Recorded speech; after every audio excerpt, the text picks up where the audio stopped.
با سلام و خوش آمد به عزیزان. بیایید کمی در مورد معجزه قلب و عشق با همدیگر صحبت کنیم.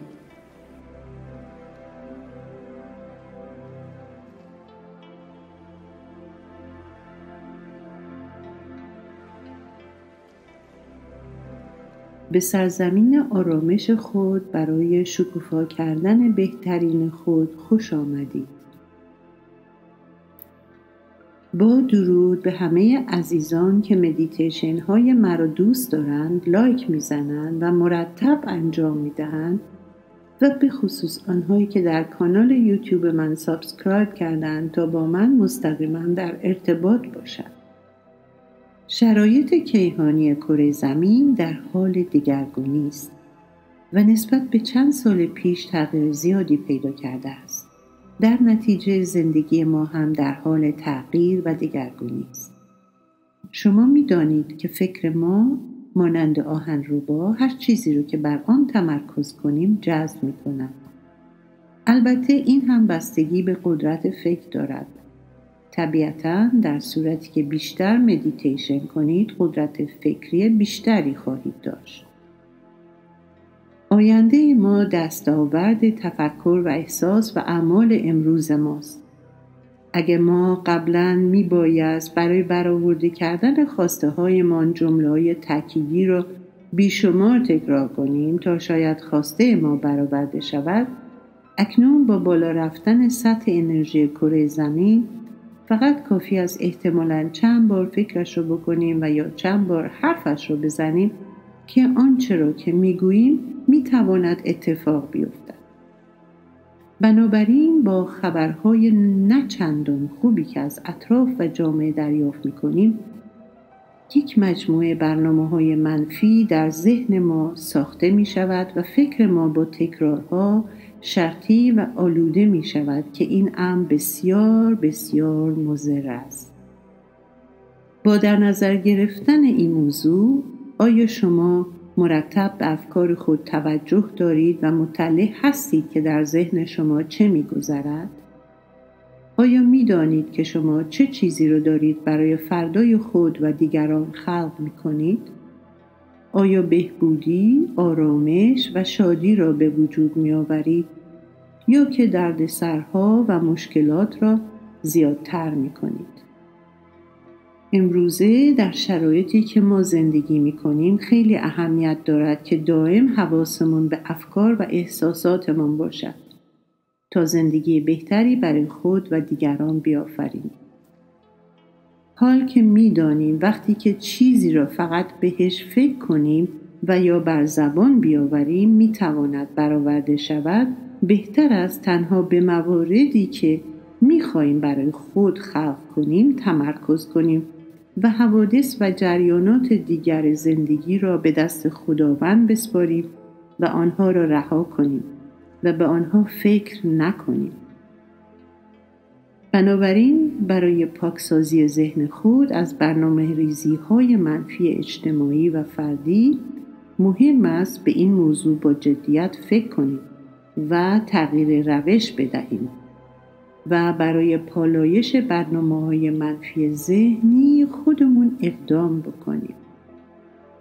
برای جلوگیری از خلق ناخواسته ها و اشاعه مهر و سلامتی و سعادت برای همه مردم بیایید با هم متحد شویم تا بتوانیم همه با هم فردای بهتری داشته باشیم.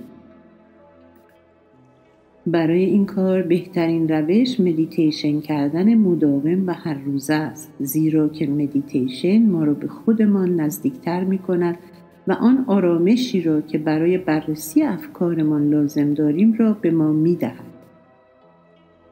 باید یاد بگیریم که فکرهای خود را انتخاب کنیم، نه اینکه افسار افکار ما از دستهای ما خارج باشد و آنها مانند اسبهای چموش و وحشی ما را به هر سوی پرتاب کنند.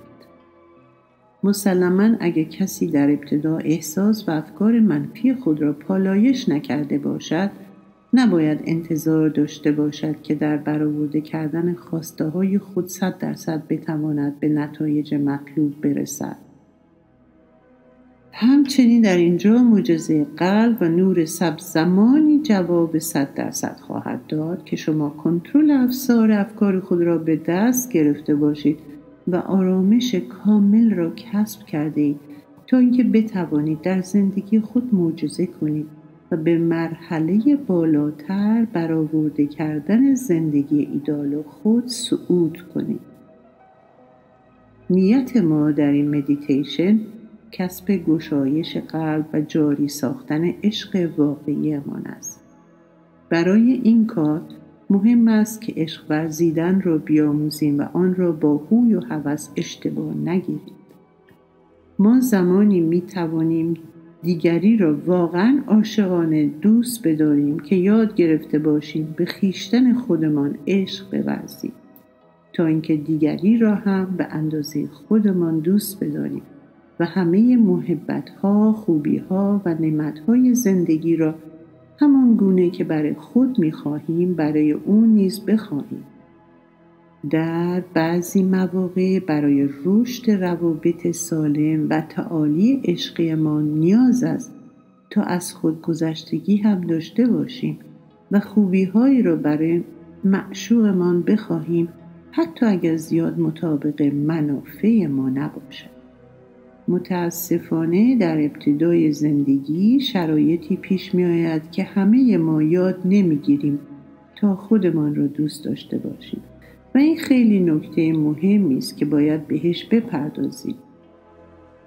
کلمات و جملات تأکیدی مثبت به ما کمک می کنند تا ذهن شرطی شده خود را تغییر دهیم و با تکرار کلام تأکیدی ضمیر ناخودآگاه ما مجددا برنامه ریزی می شود و ما را به سمت موفقیت و برآورده کردن خواسته هایمان هدایت می کند. به همین دلیل بهتر است که تصمیم بگیریم تا با تغییر دادن رفتارهای شرطی خود و پاکسازی انرژی های منفی زندگی خود را متحول نماییم. میگویند عشق حقیقی هرگز نمیمیرد و تا ابد زنده است. همچنین میگویند فردی که عاشق نباشد در زندگی سرگشته‌ای بیش نیست. عشق را ما در قلبمان احساس میکنیم و این احساس را نمیشود با کلام وصف نمود، به خصوص که از طیف نوری گسترده و متنوعی تشکیل شده است.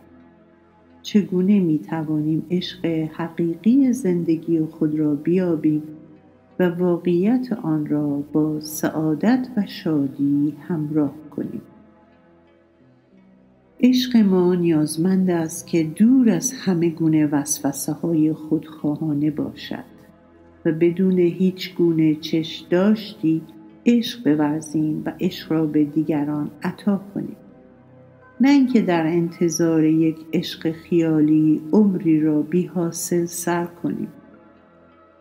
اگه با چشم داشت عاشقی کنیم، در واقع وارد یک نوع معامله می شویم که ما را از واقعیت عشق دور می کند و در کوچه های تنگ بازار داد و ستد گم می شویم که از عشق واقعی بسیار فاصله دارد. ما می توانیم که همراه آرامش کامل در پناه حق و توسل به خرد و عشق الهی سرنوشت خود را چنان زیبا خلق کنیم که با عشق خود همه عالم را پر از نور عشق گردانیم. برای اینکه بتوانیم آینده درخشانی برای خود خلق کنیم، نیازمند این هستیم که انرژی های منفی را از خودمان دور کنیم و افکارمان فقط بر زیبایی های زندگی مطلوبمان در گردش باشند. عواطف خود را در کنترل داشته باشیم و در درجه اول باید یاد بگیریم که واقعا خویشتن خودمان را با تمام وجود دوست داشته باشیم تا اینکه بتوانیم کسی دیگری را حقیقتاً دوست بداریم. برای هر لحظه از زندگیمان شکرگزار باشیم و نسبت به همه مهربان با کمک مدیتیشن و اتصال به مبدأ انرژی عشق خلاق کیهانی احساسات و عواطف خود را درمان و احیا کرده خود را با احساس امنیت، آرامش و عشق لبریز نمایید. قلب مرکز زندگی ماست، مرکز احساسات، عواطف و رویاهای ماست. قلب جایگاه روح و وجدان ماست، بنابراین مهمترین بخش وجود ماست. قلب ما احتیاج به محبت، عشق، رضایت، مراقبت و شادی دارد تا همه وجود ما سرشار از نیروی زندگی و سعادت باشد و اعضای بدن ما سلامت و تندرست باشند و خود ما کامروا و موفق باشیم.